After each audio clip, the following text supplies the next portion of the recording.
Okay, I think we're live here. I hope so. Let me just double check. I want to pop out my chat. Let's do you. Okay, and let's just double check. Aye, sir. Make sure we are indeed live. We are. Okay, fantastic. Well, good morning, everybody. Welcome back to another stream, or at least another attempt. So I gotta say this, that I think it's YouTube. YouTube sometimes just is clearly acting out of whack, and unfortunately there's nothing I can do about it. Like, me on the user end ends up experiencing these problems, and I'm thinking maybe it has something to do with my system or my equipment, my software, whatever else, and that's not the case. It's just YouTube. You know, for instance, I streamed Guild Wars 1 a couple of days ago, and for whatever reason YouTube just didn't seem to want to save my stream. It's a good thing that I had my own copy of it. But I just logged on to YouTube this morning, and it's magically appearing there, so I can actually, you know, edit it and everything, get it online. So I apologize of all the technical issues about this, but it's out of my control. It's all on YouTube right now, so everything's going right, like good. Like, I've got no dropped frames, there's no problems at all. And yesterday's stream, I tried 3 different times to stream this game, and just YouTube was just not having it. And it looks like today everything is good to go. So we're going to play some FROSTPUNK today. I did play quite a bit of it yesterday after I gave up on the stream. I got pretty far. I got up to like day 16. I was doing really, really well. So we're just going to, I'm going to pretty much delete yesterday's like partial fractal streams and just go today. We're going to play the hell out of some FROSTPUNK. So yesterday I was a bit frazzled. I was having one of those really shitty days, and I just wasn't able to get very... Well, I got a lot done, but it just, man, it's just like everything that could go wrong went wrong yesterday. And today it looks like we're fine. So, with that being said, let me introduce FROSTPUNK. It's made by 11-Bit Studios. I've been following it for some time now, at least since early last year, maybe late 2016. I originally saw it in an issue of Game Informer. It was just like a little blurb a long time ago, or a while ago. And I've been following it ever since. It was only somewhat recently, 6 to 8 months ago or so, that they actually put the game up on Steam for you to wishlist. And it just came out yesterday morning. And I've been highly anticipating it. It's just one of those games that are just reinvigorating me. And I was talking about in my channel update video about how I was really jaded and everything. And then a game like this comes along, and it just it makes me feel nice and warm and cozy inside. So I've had a lot of fun. FROSTPUNK is basically like a Victorian era post-apocalyptic game. So if it's like, if you mash together like some sort of like post-apocalyptic kind of genre, I guess it's its own subgenre with like steampunk, that's basically what FROSTPUNK is. It's kind of like a survival or city builder survival strategy game. It's the best way I can describe it. It is fantastic. I really like it. I do have a few criticisms of this game though. First of all, you'll see soon when we hop actually into the game is that we can't actually zoom in all the way like you can in like Total War, you know, where you get like that camera angle, or you can actually like see your people, like, you know, see their faces and stuff.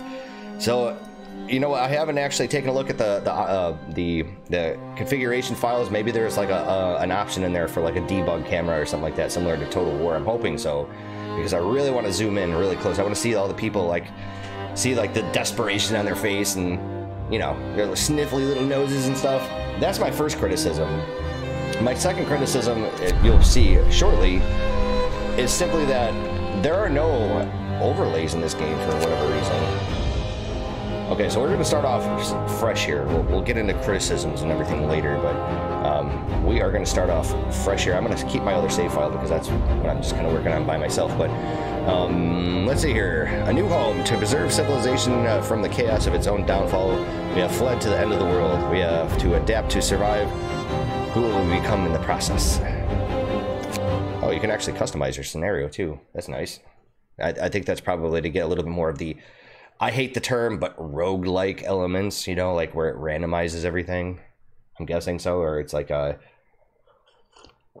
probably has a couple of drop-down menus to like reduce strategic resources and stuff. I would imagine it probably has to have something like that. Also, I haven't upgraded my computer, obviously, so we're going to end up seeing this like long load time here. Don't have SSDs yet, unfortunately. And yes, I am wearing a tropical shirt playing like a snow apocalypse type of game. There you go. There's a little bit of satire. Today's one of those days. It's starting to get kind of warm out around here, so I get to break out my my tropical shirts. I don't really like to say Hawaiian shirts because, you know, I've never actually been to Hawaii, and I don't understand why these shirts in particular have to be Hawaiian. You know, what if I was in Cuba or something like that? I'm sure my tropical shirt would look we roam a still, cold world. No horizon in sight. The rulers of old, stripped of pride and glory. It feels as yesterday we were turning the wheels of progress. Until the frost stopped it all. Suddenly, without a warning. When tides had changed, they changed for all of us, no matter wealth or class. We've lost our world to snow, and with it, our last traces of humanity.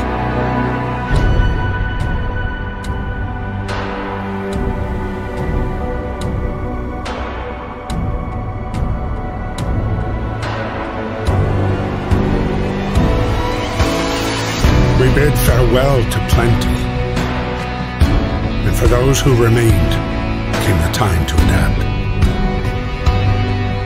We decided to leave our homes and head north. We roamed for weeks, maybe months, leaving behind all the things we once believed had made us. It was hope pushed us forward. Slowly, step by step. We knew the cost of our journey, and we paid the price 100 times. Finally, the time has come to build the last city on Earth. Okay, I can dig it. One plot hole that I find in this game is that why the hell would you head north? Why wouldn't you head towards the equator? Seems like a better proposition. So we're gonna end up having to move my my little face cam, webcam thing around because that's gonna get away into some of the interface. I was actually thinking about doing this without the webcam, but because I don't have like a chat bar or something else up, you know, I think it's always a little hokey when people do live streams and they don't really have anything else. It could just been like a regular Let's Play and they're sitting there talking with their audience, you know, at the same time, and you can't see anything. I just find it to be incredibly awkward. So we're gonna leave the webcam up. Anyways, a new home. We fled from London and crossed the sea to reach the frozen north. And the way our convoy was hit by a blizzard and scattered, a handful of us managed to reach the site of this generator, only to find it frozen solid and abandoned. Why is no one here? Did any of our people survive the blizzard? Are there any others out there? Whatever we do, we should expect the worst now that the world we know it has crumbled. We have to survive. Right. See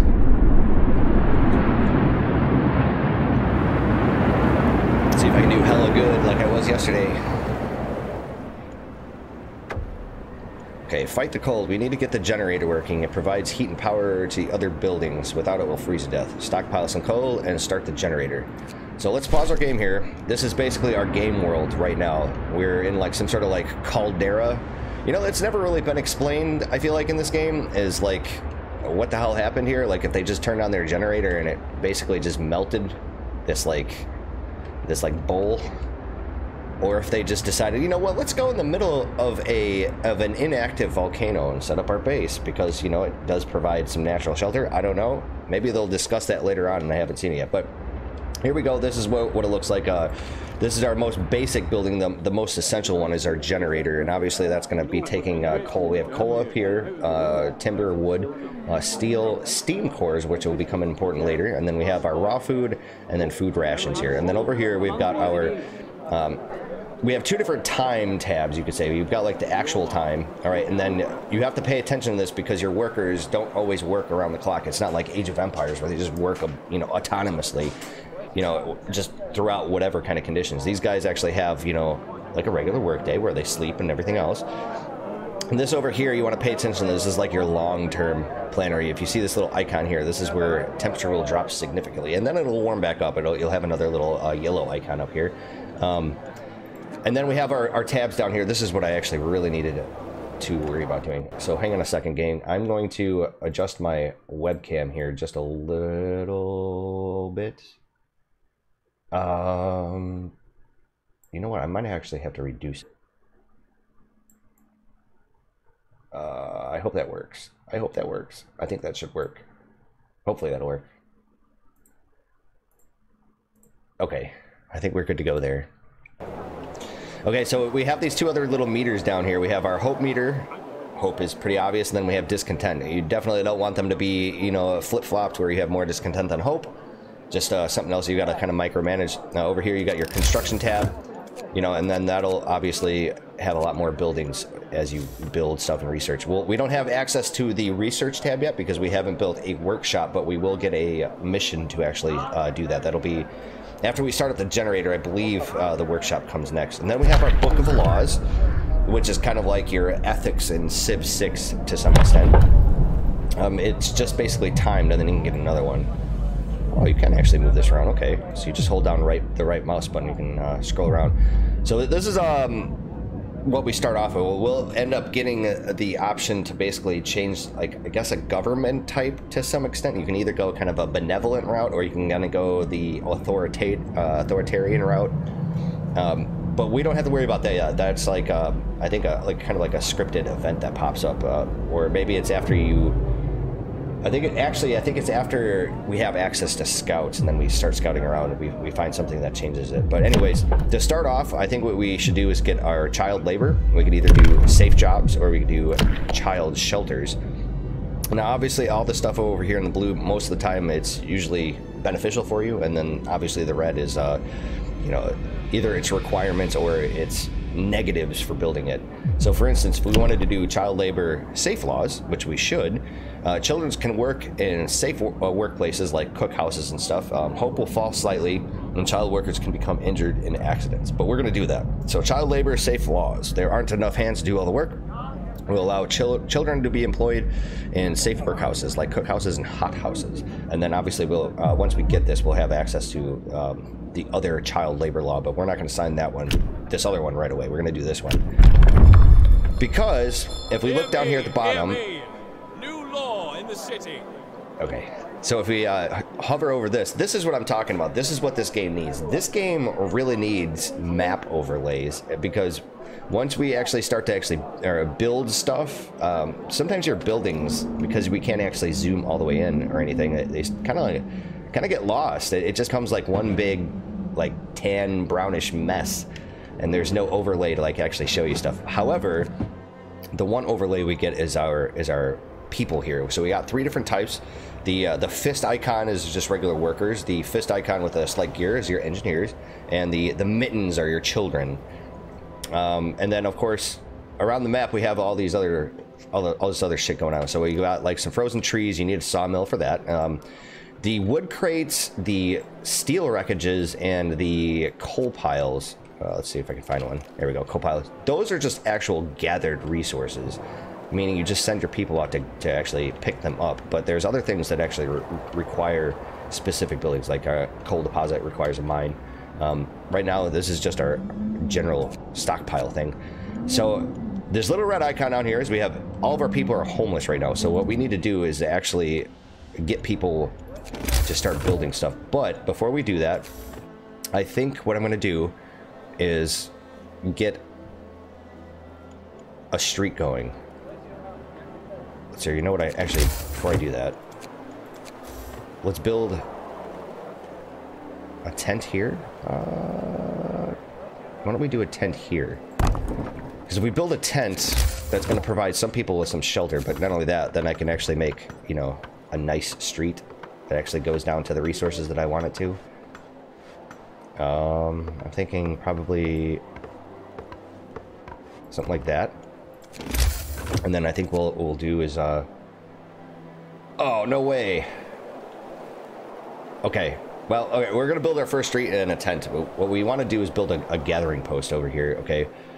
So your people will automatically build. I think personally the more strategic thing to do is actually wait to build until at night, because your people will not be working in their actual places of employment, their places of employ, and they'll just actually start building shit. But they'll also build stuff too. And the more people, I think the way it works, the more people you have available down here, the more people you have to actually build stuff. But what we're gonna do is we need people on this wood over here. So we're gonna send the maximum amount of workers we can to actually pick up that wood pile, and same thing over here.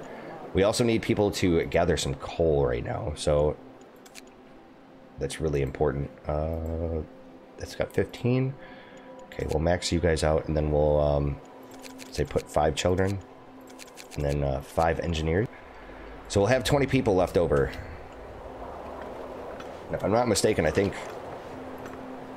Okay, I did do both of those piles. Okay, very good. And then as soon as we get, what was it, 15 wood, we'll be fine. We really need to actually stockpile this coal so we can, because our heater isn't actually on right now. So that's why we need to start collecting a whole bunch. We could actually speed up time a little bit here. So generally, the times for you to work are between the hours of 8 in the morning to 6 at night. And you can actually extend those hours with your book of laws here. If you see this little white circle, that's basically its cooldown. Okay, so we have plenty of wood. What we're going to do is we're going to build a gathering post here. And basically what that does is that instead of assigning people to these individual piles here, they will just automatically collect to everything that's in its radius. So they'll actually start picking up the steel wreckage. And not only that, but, you know, you can, once we have access to it, once we actually research heaters, we could actually turn on the heat here, which will provide, you know, people with some real shelter here while they're actually at working. You know, right now, many people are just working outside in the cold. All right, what else I should do right off the bat is start building some tents. So we have 80 people. Every tent is... houses 10 people, so you want to pay attention to that. So we got 1, 2, 3. Okay, so we can zoom the map. So I need 5 more. 1, 2. Okay, so now we're out of wood.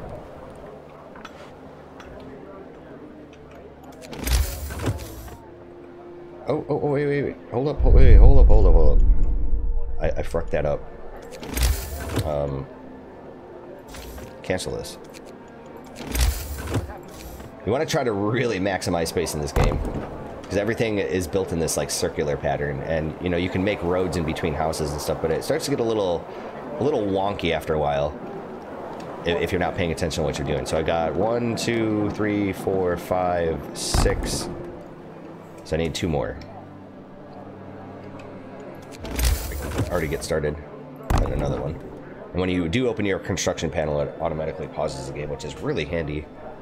I'm definitely a big fan of that.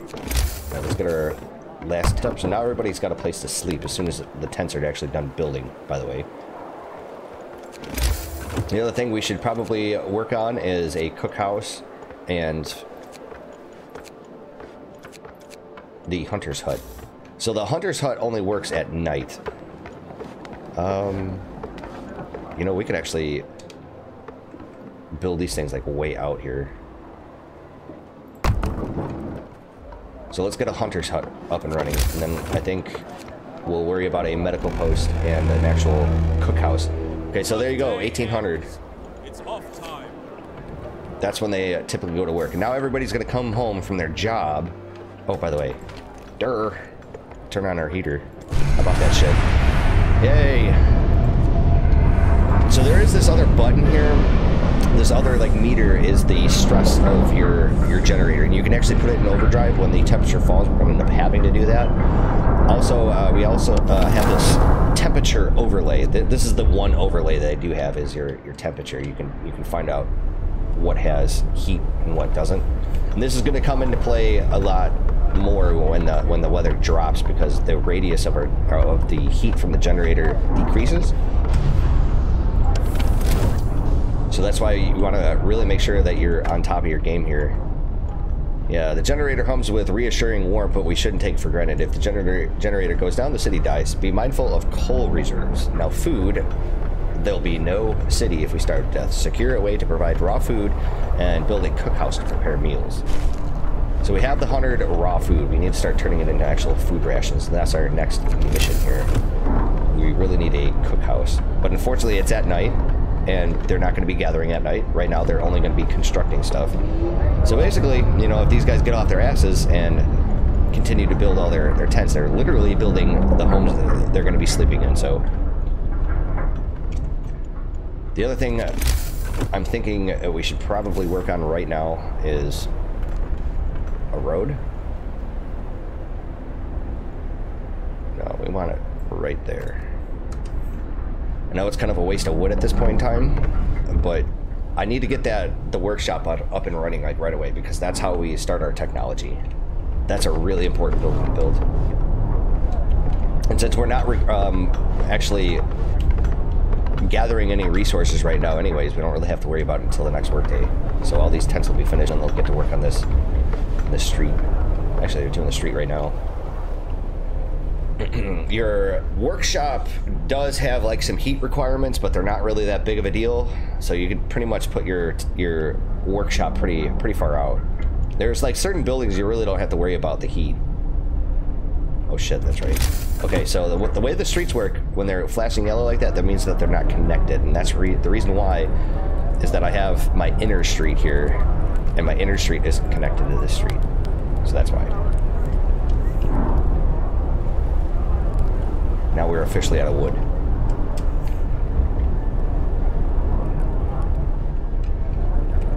So all of our people now have homes. Eventually we'll upgrade those to bunk houses later, which actually provide like some insulation. Let's see here. Heat zone.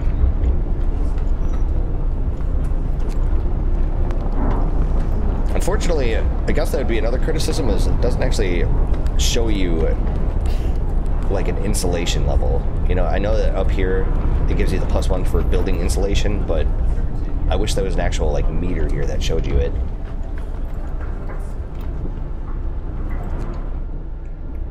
Okay, let's see here. Our hunter's hut, actually, fuck, I kind of screwed myself here because we need workers for this specifically.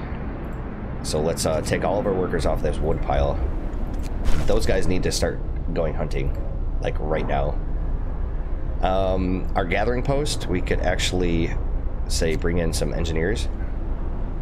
For the moment, we're gonna want our engineers later. Engineers can only work in certain buildings, like your medical post, your workshop and whatnot. Fuck, I should have had my hunters like out there hunting. They only work at night. They work from 6 p.m. to I think 6 in the morning, something like that. 5 in the morning. Dude, where's my fucking street, man?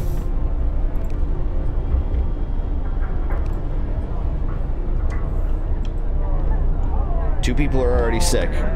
We'll get that squared away for in the next work day. Right now it's 6 in the morning. There we go. Every time you see this like little yellow circle thing, that's usually like an event pop-up. Critical shortage. Number of the sick are rising. We don't have enough materials to build a medical post. Perhaps a short burst of effort could help us gather the necessary resources.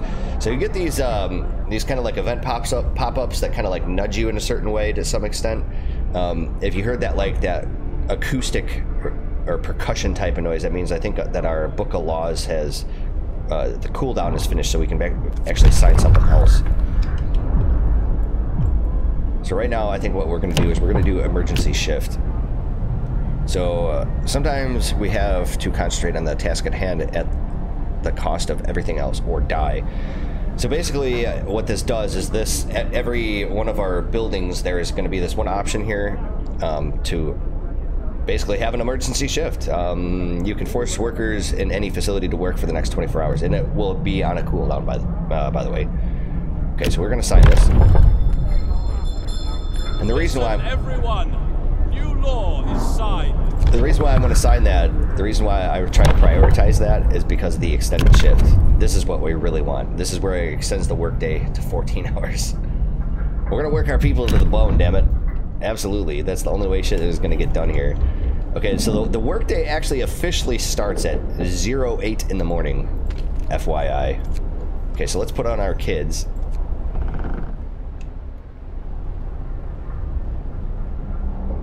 And then let's speed it up a little bit. Looks like some of these folks are already getting started. So right now, what I'm going to build, I need to build a cookhouse, and then I also need to build the workshop, of course, and then some medical posts. Get going. Time to earn your bread. We need 20 wood, but they are gathering wood rather quickly here.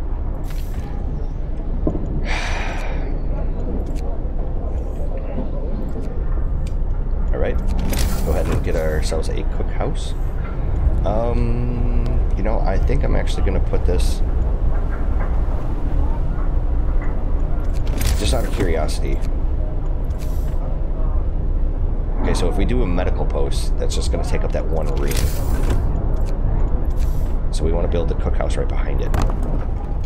Okay, and then let us do, say, just 5 children over here gathering wood. Because we're going to actually stick all of our kids over here into the house. We need 25 wood here for a medical post. We're going to need engineers to staff that, which is fine. We're just going to have to play basically categories with our people here. I really need those engineers, you guys. So it's going to be 5 engineers. Probably don't need that many because we only have 2 people that are sick. See, the good news about this post here... Oh, actually, you know what I should do? I'm doing this backwards. Is we have all these kids here, and we can actually put them inside this facility. So that's got 10 people, and that's got 15. Okay, fine. The reason why I'm still sticking people on these actual wood piles is because we're really in desperate need of wood. The gathering post is going to gather everything around here, so both of these wood piles and the steel wreckage are going to slowly dwindle because we're busy gathering it.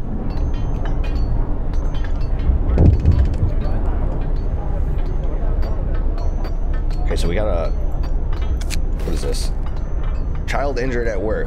A child got distracted at work and has been injured. The accident was not serious and happened entirely due to the child's carelessness. We'll give the kid a day off. So if we scold the kid, hope will fall slightly. Now we'll give him off. Hope will rise slightly, which is nice. Very good. Eventually we're going to have to build some storehouses because we're going to run out of space here. In my previous campaign, the one that I've just been doing on my own, it's really been food rations. Like, I end up producing a shit ton of food and not enough people to eat it all. Until I started, like, getting into, like, the day 16. That's when I started getting a little crazy. Alright, so what I'm going to do is I'm going to build the workshop down this way, but right now I really need this. Both of these buildings here. As a matter of fact, we can pause that. I want everybody to work on this. You know, funk that. Let's just go ahead and get a workshop up and running right now. And we'll just we'll pause that for the moment.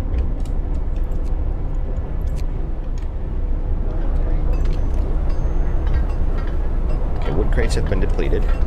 Anytime somebody's out here on one of these resource piles and they gather it all, those workers will automatically come back just being homeless. So it's good and bad. You just really have to pay attention to what you're doing. So we're going to take our remaining workers from that wood pile to put them over here. That really sucks, man. That wood pile didn't really last that long. Same thing with this one. This one's going to die. People from our convoy. With basic resources secured for now, we can try to rescue the people we left behind.